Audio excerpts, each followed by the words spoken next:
No episódio anterior, nós discutimos os fundamentos éticos e deontológicos que orientam o exercício da enfermagem.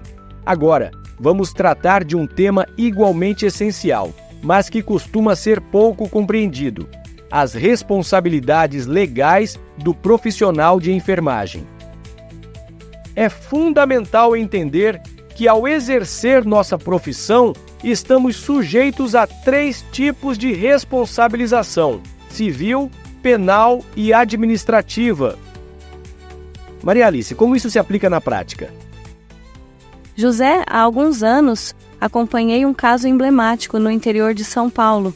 Uma técnica de enfermagem administrou um medicamento por via intravenosa que deveria ter sido intramuscular. O erro causou uma reação grave no paciente.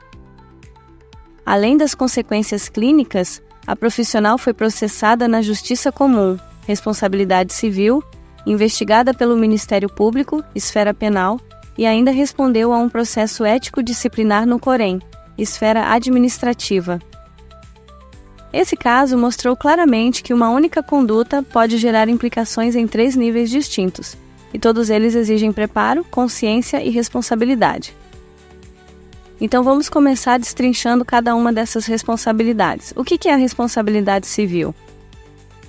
A responsabilidade civil está relacionada à obrigação de reparar um dano causado a outra pessoa.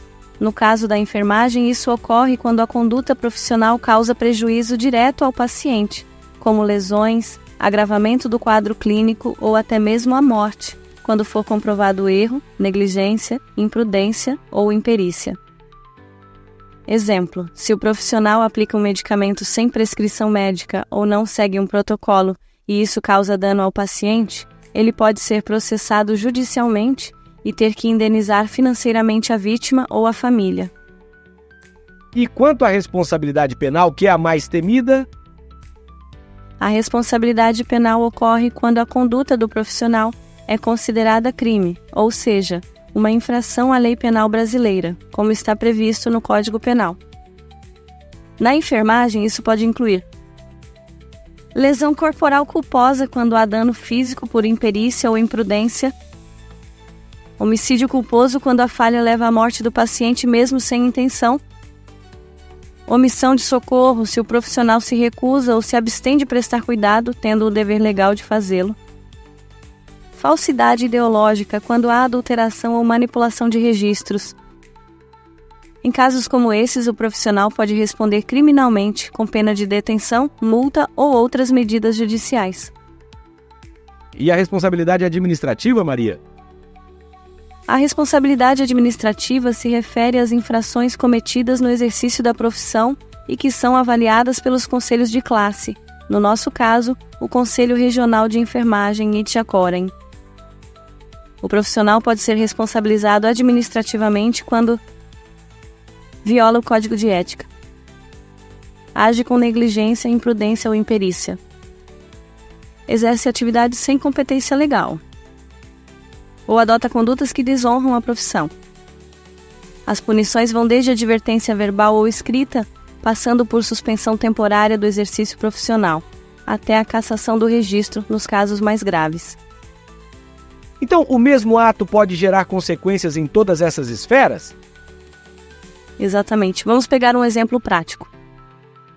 Um técnico de enfermagem que administra dose errada de insulina e causa hipoglicemia severa em um paciente pode ser processado civilmente pela família para pagar a indenização, ser denunciado criminalmente por lesão corporal culposa e ainda responder no COREM por infração ética e técnica.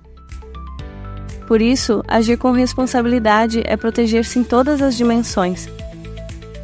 E como o profissional pode se prevenir de tudo isso? A prevenção começa com atitudes simples, mas fundamentais.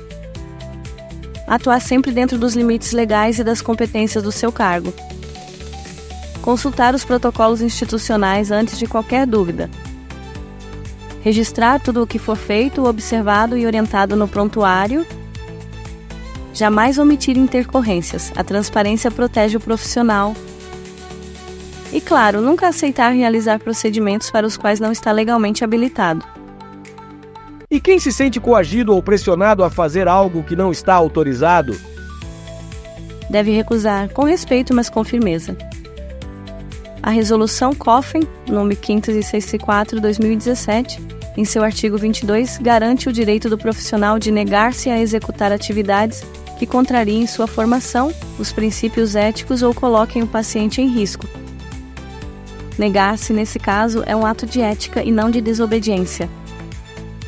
No próximo episódio, vamos aprofundar esse tema e falar sobre como o Corem atua nos processos disciplinares e quais são os caminhos de defesa e apuração. Vamos juntos, José, porque conhecer seus deveres é essencial, mas conhecer seus direitos também é.